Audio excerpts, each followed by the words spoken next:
our very senior elder Shosho, and happy birthday, and all the great people of California. God is good.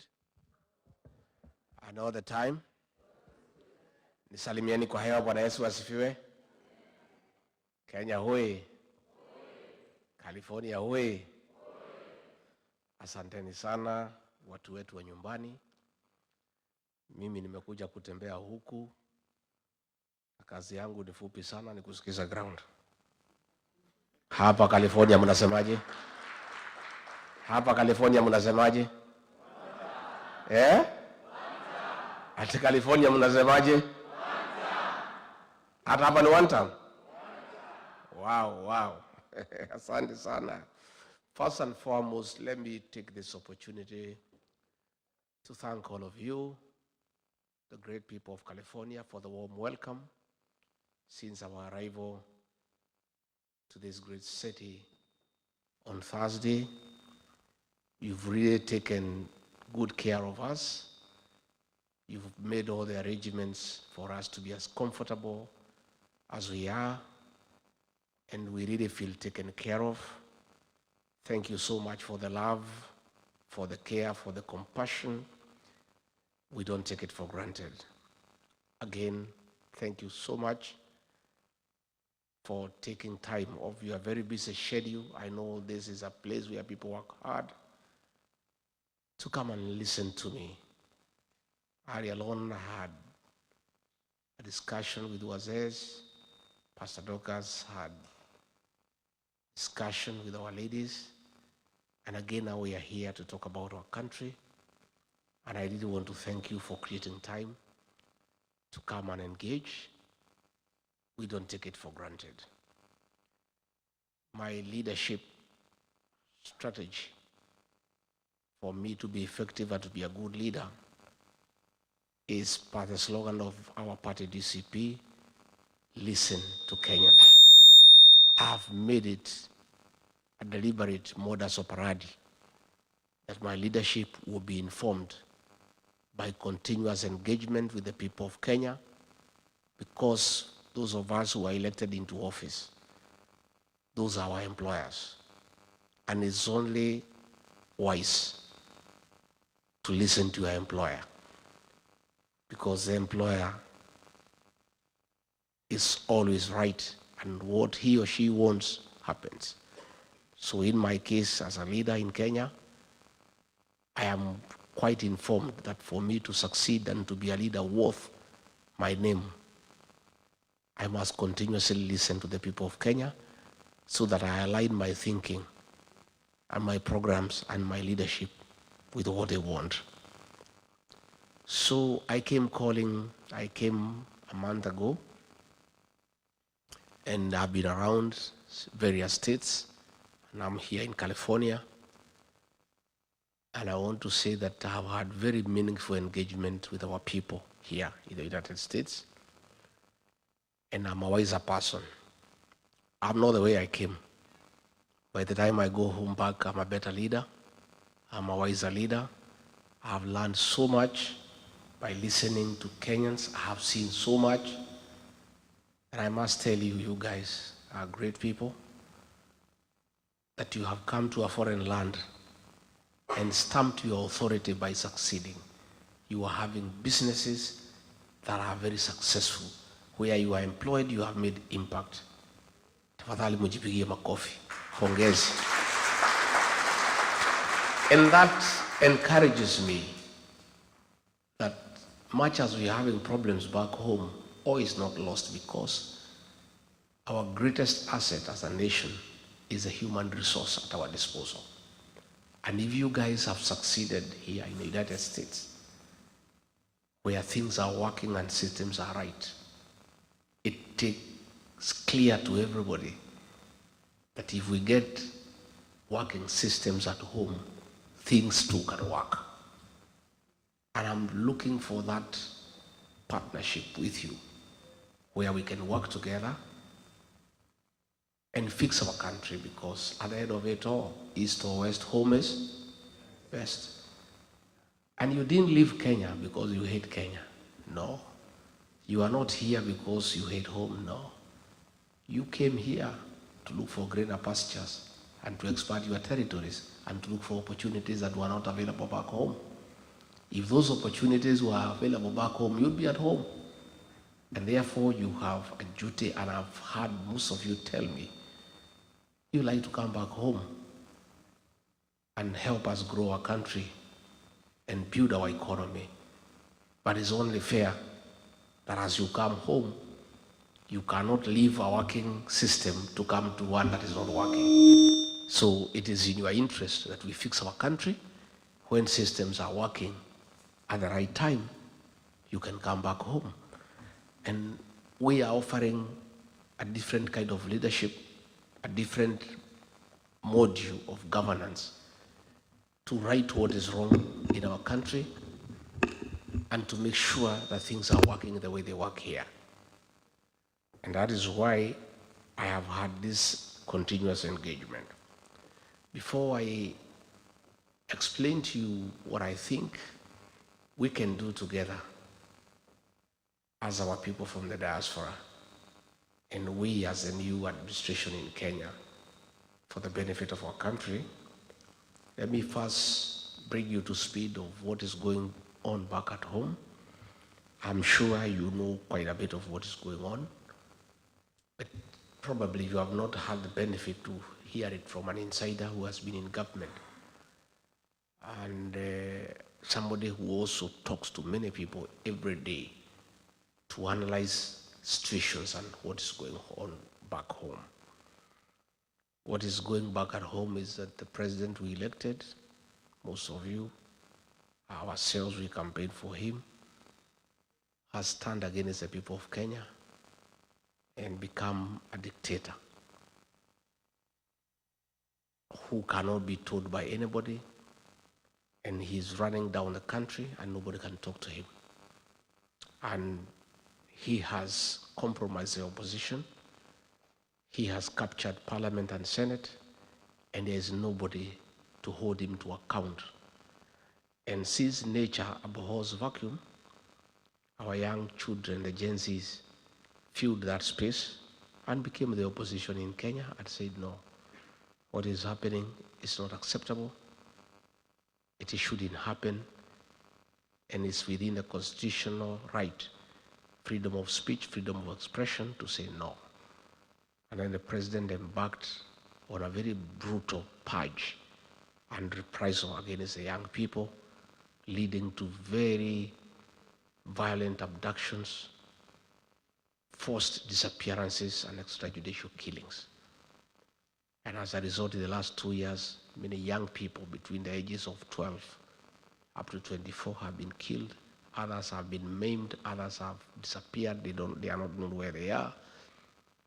And there is a lot of fear, there's a lot of anxiety, there's a lot of anguish in the country, as mothers, as fathers, as all of us as parents cry for our children. Things have gotten so bad that the president doesn't fear anymore to support the killing of children publicly. His minister for Interior publicly and shamelessly gave an order of shoot to kill to policemen and said, if you see anybody near a police station, just shoot and kill, despite the fact that a police station is a public institution and Kenyans have every right to go to a police station. Instead of William Ruto admonishing the minister for going against the constitution, he went ahead and issued further orders himself that people should be shot in the leg. A president saying publicly, shoot them in the leg, harm them, then take them to hospital on their way to prison. That is how callous he has become, and he doesn't hide anymore. It's the extent of the impunity that is very worrisome to the people of Kenya. That a leader who is elected by the people has the audacity to threaten Kenyans and issue orders for them to be harmed, to be injured before they are in prison. Even before Kenyans could recover from that shock, one of his sycophants, who is a chairman of the Committee on Defense and Foreign Relations in Parliament, Nelson Koech, went ahead and said the president is wrong. He's too soft, he's too lenient. They should not be shot on the leg, they should be shot on the head.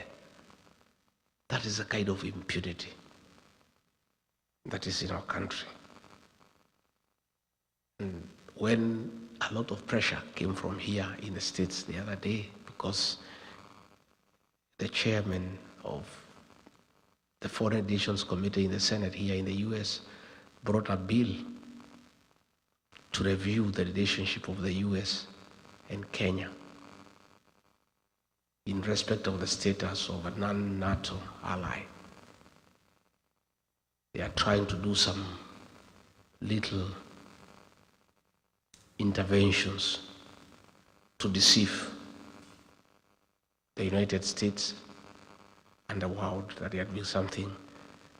So the president has now formed a committee to look into how to compensate those who have been killed. How do you kill people, then you compensate them? What he should do before he can talk of compensation is first stop the killing and rescind his order of shooting the leg and rescind the order of Kipchumba Murkomen of shoot to kill before he can even talk about compensation. Fine, it is in order to compensate families that have lost their children. But it is immoral to kill children and then compensate their parents. Why don't you let them live? Let them live. You don't have to compensate them. If they are leaving you, there is no need for compensation. So the president needs to admit liability, apologize to the parents and to the people of Kenya, rescind his order on shooting the leg, countermand his minister on shoot to kill, then we can discuss compensation. But you cannot pretend you are compensating people who have lost their children and you have not yet rescinded the order that you gave for them to be shot. It's double speak and it's not genuine. Again, back home, he has messed the healthcare system. When he came into office, there was the NHIF, which was struggling but working. And you people know, because you take care of people back home. At least NHIF was working but struggling. So what we needed were reforms in the NHIF Act to make it more compliant, to make it more efficient, and to make it serve the people of Kenya. Instead, he scrapped it and brought something called SHIF. NHIF needed 800 million Kenya shillings to reform. He scrapped it and brought something called SHIF at a cost of 104 billion Kenya shillings. That is money that is being stolen. And the thing is not working despite spending that amount. As we speak yesterday, the private hospitals said that all government employees will have to pay cash in advance because SHA is not working. You people know because you are here. And I know you support many families back home. You know SHA is not working. And I know you are making interventions to help your relatives back home. The education system, again, most of you are beneficiaries of the Kibaki free primary education. Most of you are beneficiaries of the Higher Education Loans Board that saw you through university. Those are things that are working but have been messed up. The health program has been discarded and they have come up with something that is not working, has made university education beyond the reach of ordinary Kenyans. And many of our students are at home. Again, money meant for free primary education has been diverted and is the one that is being used for these useless empowerment programs by Mr. Soprano. This money you see in bags, in sacks every weekend is money that was meant for free primary education. A great legacy by President Mwai Kibaki has now been destroyed. Business, there is no money in circulation. If you go to Nyamakema, if you go to Taveta Road, if you go to River Road, before getting a shop there, you needed to pay goodwill about 20 million Kenya shillings. Today, all the shops have been closed. If you want a shop, nobody asks you for goodwill. The owner of the shop will tell, take it up, pay me rent or whatever you can afford. There's no money in circulation. Business people who have done business with the government have not been paid. Pending bills in excess of Kenya shillings 900 billion have not been paid. William Ruto would prefer to do new projects so that he can negotiate commissions with the new suppliers and new contractors. So that is the situation back home. When I was in office, I had a very good program on fighting illicit brews and alcoholism and drug abuse. And I was dealing with the policy level of stopping illicit brews being available in the market. And we had succeeded in getting our young people back home to start families and to be productive. And Pastor Dorcas would deal with the ones who are already addicted by having rehabilitation programs. All that was sabotaged. The illicit brews are back. Our young people are in the trenches and in the drainage, drinking and destroying their lives. There's nobody to deal with the ones who are addicted, to assist our children who are suffering from drug abuse. So in a nutshell, we have that challenge, but the Kenyan people have realized their mistakes. We were deceived and duped in electing a man who came with the Bible and said he's born again. They trusted him. He said he'll put money in their pocket. Instead of putting money in the pocket, he removed the little that was there. Nothing works. The country is almost grinding to a halt. They are saying that I'm here in America talking ill of my country. I'm not talking ill of my country. I'm just talking the truth. And I'm not saying Kenya is bad. Kenya is a beautiful country with good people, but we have poor leadership. We are here talking about poor leadership. We are not castigating Kenya as a country. That is our country. And we are only talking because we love our country. We are saying the problem of Kenya is not Kenya. It's not Kenyans. It's not the air. It is poor leadership, and that is what we need to fix. So the Kenyan people have made an informed decision that the Constitution allows the president to go up to 2 terms. The first term, 5 years, which is a contract, is a social contract with the people of Kenya, subject to renewal on performance or termination on non-performance, period. And the people are saying that 1 term is enough. We are not going to renew the contract, we are going to terminate it. And that is why they are saying it's 1 term. I have seen his people crying all over, oh no, Kibaki did 2 terms, Uhuru did 2 terms, even as we must do 2 terms. There is no way the Constitution says there is a must. It is subject to renewal or termination on performance or non-performance. William Ruto has failed to perform. He has messed the country, he has messed the economy, he has killed children, he has messed our relations with the neighboring countries, and the people of Kenya are saying, in view of the fact that you have failed to live up to our expectations, you have messed our country, we have a right as the people of Kenya, in accordance with the Constitution, to terminate the contract we had. So serve your 5 years and move on. We intend to get another new government to enter another 5-year contract with some other people. And that is a decision that has been made by the people of Kenya. Initially, he tried to say that it's a Kikuyu that is against him. But the people of Kenya told him no. If it's a Kikuyus who are against you, all of us are Kikuyus. That was the hashtag. Because everybody in Kenya is feeling the effects of bad governance. Everybody is angry about the killing of young children. Kenyans are angry and hungry because of non-performance of the economy.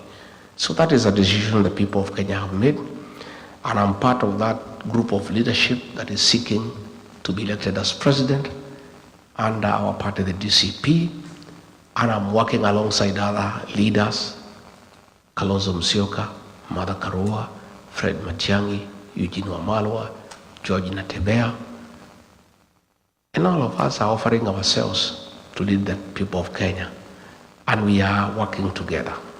And we have agreed that all of us want to be president, but it's not possible for all of us to be president.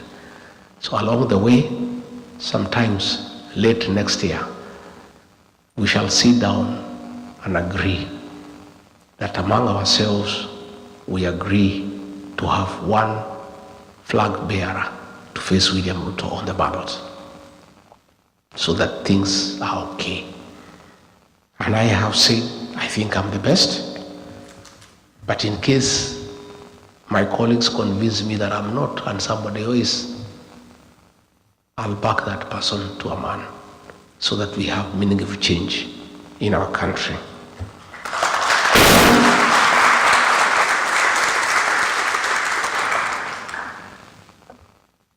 I have come looking for you people, first and foremost, to appraise you on what is going on home and to ask you to help us. Because you must, because you are part of Kenya. I know you are as disturbed as we are about the killing of children.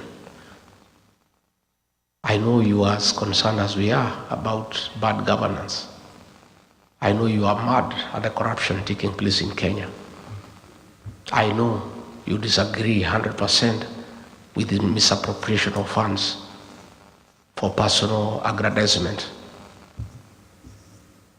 We therefore want to partner with you because you have a lot of influence back home. And I want to appeal to you to talk to people back at home and ask them to register as voters and join us in electing a new government that will respect the will of the people, that will create good governance structures, and that will bring prosperity to the people of Kenya. Utatusaidia nyumbani?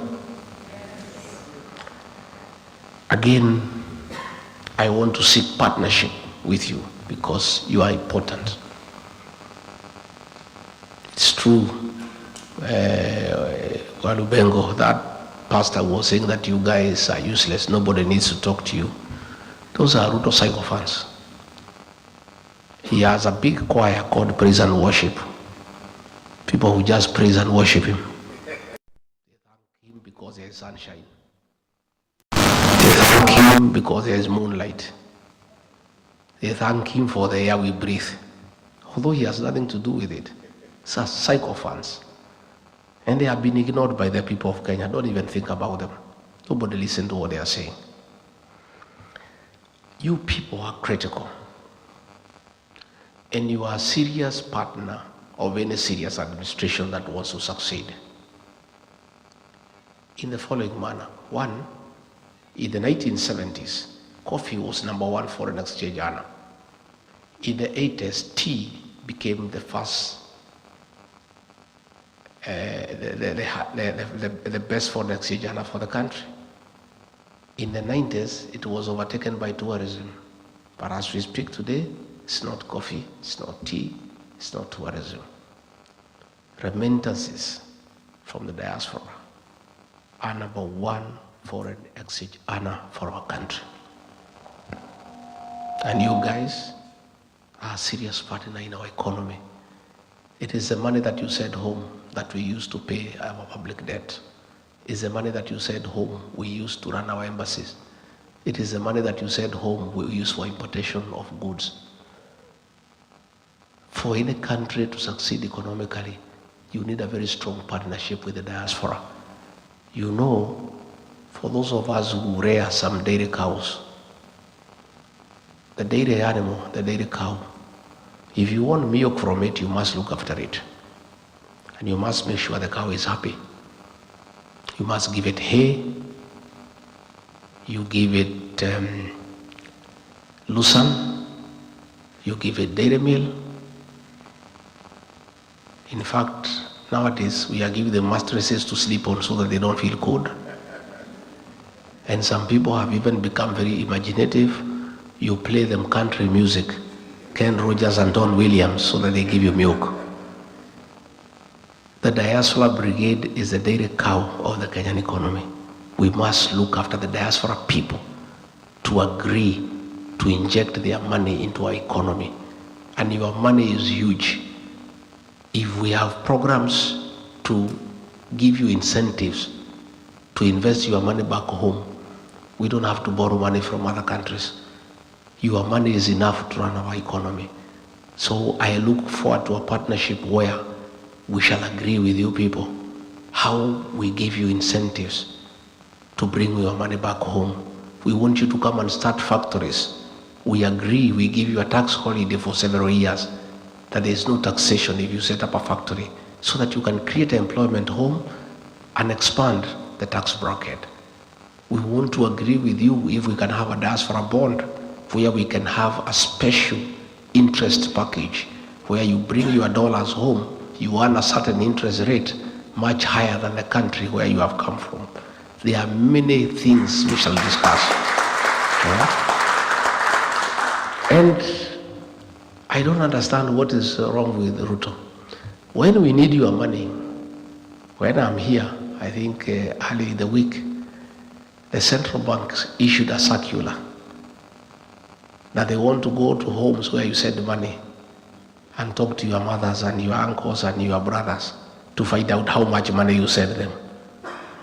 You know, you guys have already paid tax and you are helping your mother because the hospitals are not working. You are helping your brothers because the education system has failed. Yet the president now is asking central bank to go to homes and to get data on the money that you send home. Tell your mothers and your fathers and your brothers that that is illegal. They should not divulge any information to anybody. If William Ruto wants to know how much money you send home, he should come here and talk to you.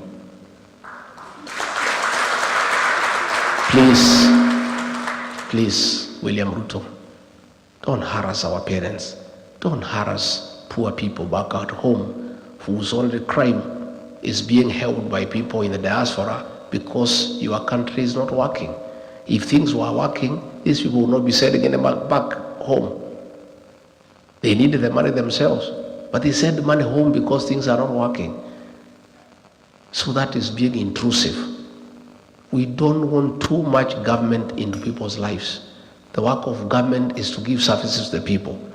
Let William Ruto build roads and hospitals, provide water, electricity, sewage, internet. That is what Kenyans want. But he cannot send people in homes with the fitina to ask people, oh, I hear your daughter is in America, how much does she send you? That is rubbish. And you must tell the people you help at home, there is no legal requirement for them to divulge the help you give them. That is very personal. That is personal information. It's like asking you why you love your wife. Do you have to give that information? It's privileged personal information that is confidential. So please tell your beneficiaries, those you help, not to give that information to anybody. Again, I want to interest you to invest home. Let's have a discussion. That is your country. Things are working here. Why not? Yesterday, I spent a day in Silicon Valley. And I went to Google, I went to Meta, and things are working. And what is amazing, at Meta I found 35 Kenyans who are driving Facebook, Instagram, WhatsApp. Kenyans, young Kenyans, knowledgeable. At Google I found a Kenyan there, a young guy there. They are the guys behind the success of that great establishment. Later on, I met executives in the Silicon Valley running successful businesses. And you know, when I listen to people at Google, I listen to people at Meta on the ideas they have on innovations, on artificial intelligence, I was so embarrassed that despite having that kind of capacity with Kenyans to turn around our digital information technology, that our Minister for ICT is William Kabogo. Are you also not embarrassed? It's embarrassing. A guy who knows nothing about IT. He has no idea whatsoever.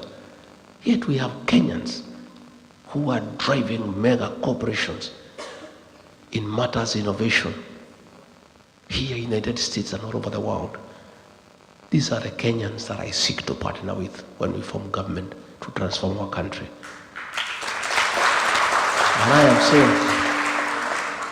And I'm saying on a very serious note,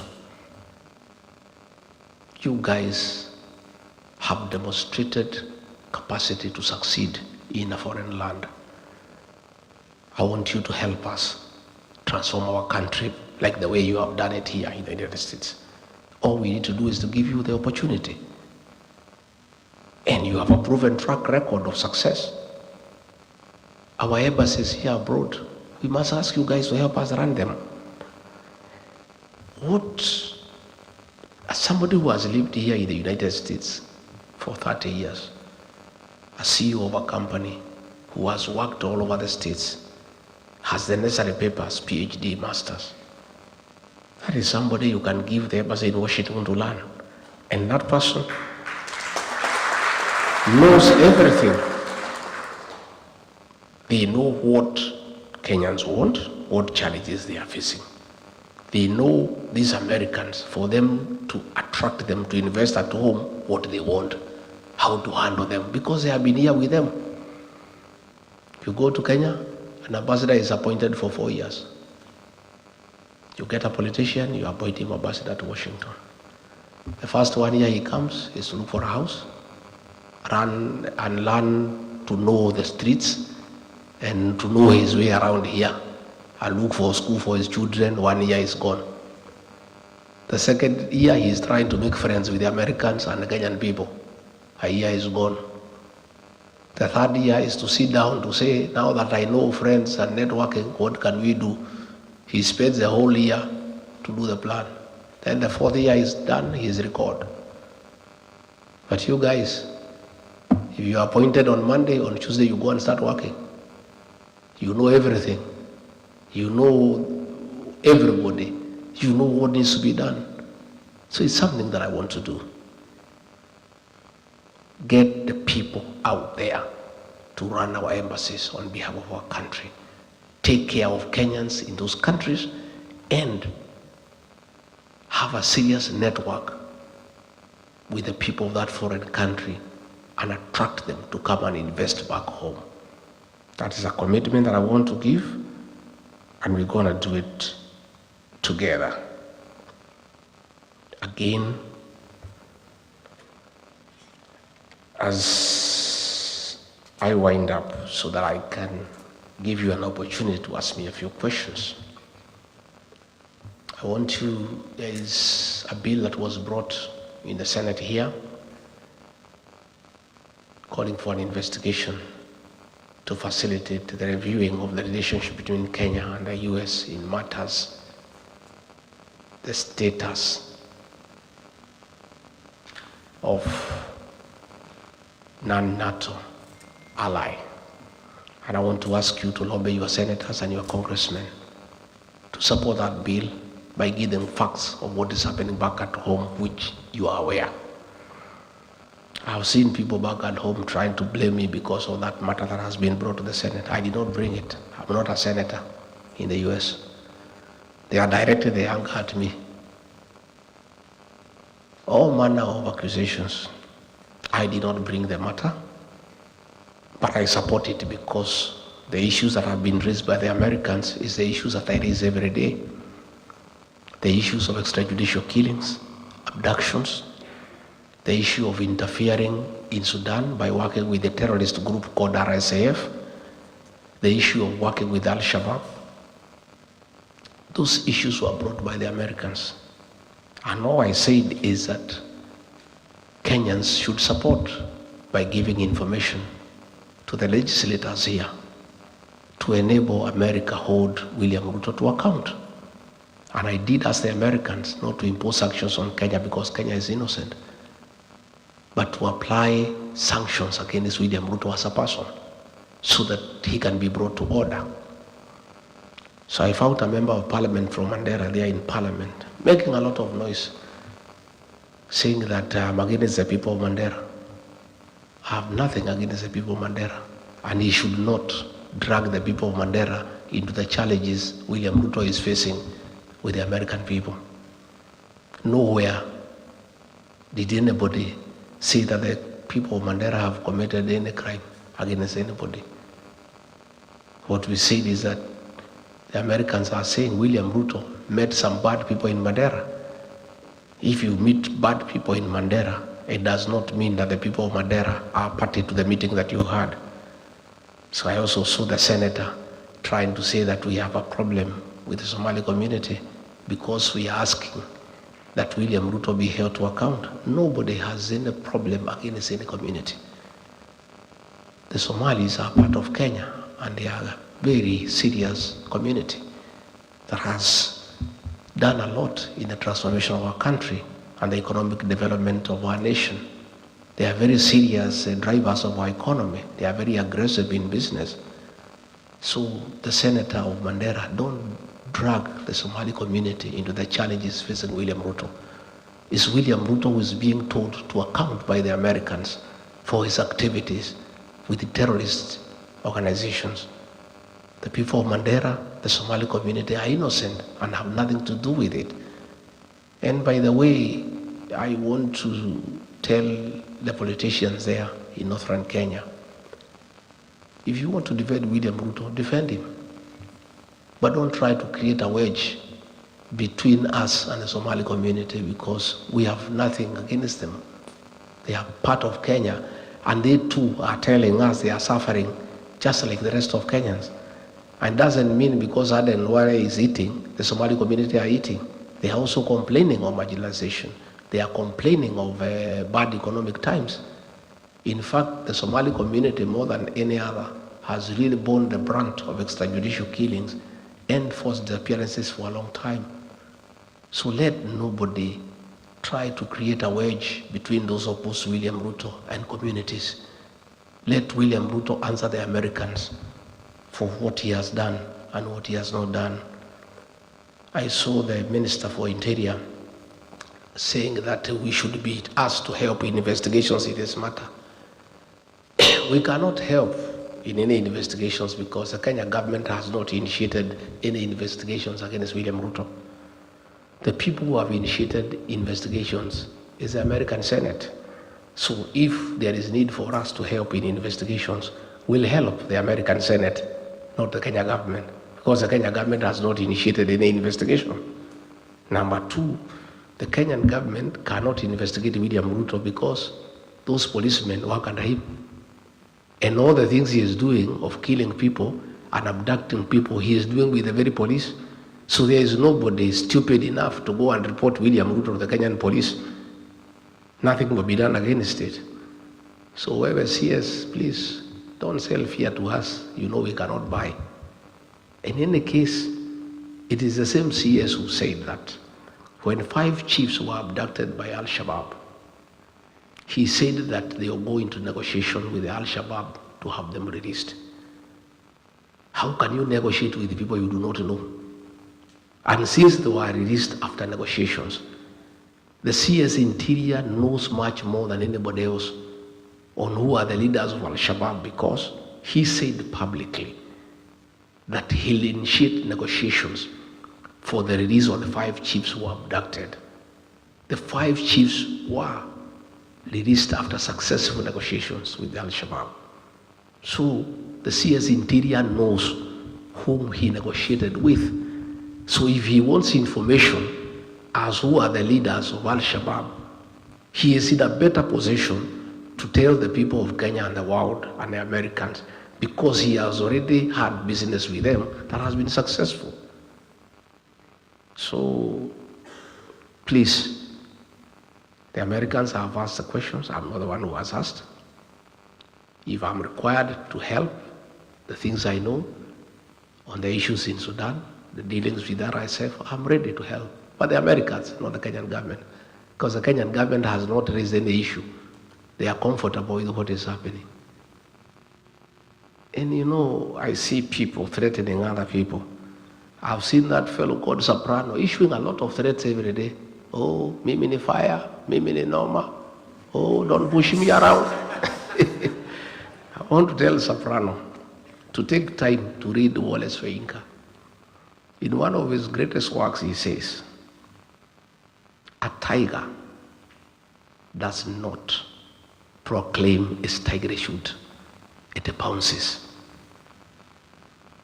So, if you are what you say you are, act. Don't keep on threatening. You know, that's what Ole Senka says. A tiger does not proclaim its tigerhood. It pounces. So please spare those threats for other characters. Riggy is beyond threats, and you know it. And we must speak for the people of Kenya, because if we don't do it, there will be no country. You have compromised Raila Odinga, you have bought parliament, you have bought Senate. If you succeed in silencing us to talk for the people of Kenya, who will speak for the people of Kenya? I cannot be intimidated. The Gen Zs cannot be intimidated. We'll continue to speak for the people of Kenya for as long as it takes, until we are able to remove this government from power and get another government that is responsive to the needs of the people of Kenya, that respects human rights, that has good governance, that is accountable and transparent, and a government that is prepared to be held to account by the people of Kenya. And in the parting shot, I want to ask the UN Security Council to take note that Kenya is an anchor state that has played a very significant role in the Horn of Africa and ensuring there is peace and stability. And the American government has worked very closely with Kenya in supporting anti-terrorism activities with finance and intelligence. We want Kenya to remain there. We want Kenya to continue playing a very important role in stabilizing the Horn of Africa and the region. And the problem is not Kenya. The problem is the leadership. So the UN Security Council, the United States, they need to deal with William Ruto so that Kenya is preserved to continue playing that important role as an anchor state to ensure there is peace and stability in the region. But when we get a reckless leader who is interfering with the affairs of the neighboring countries and working with those opposed to those governments, that is why Kenya's name is being cast in bad light. So, mimi nimeshukuru sana. I have said many things, and nataka mniulize maswali.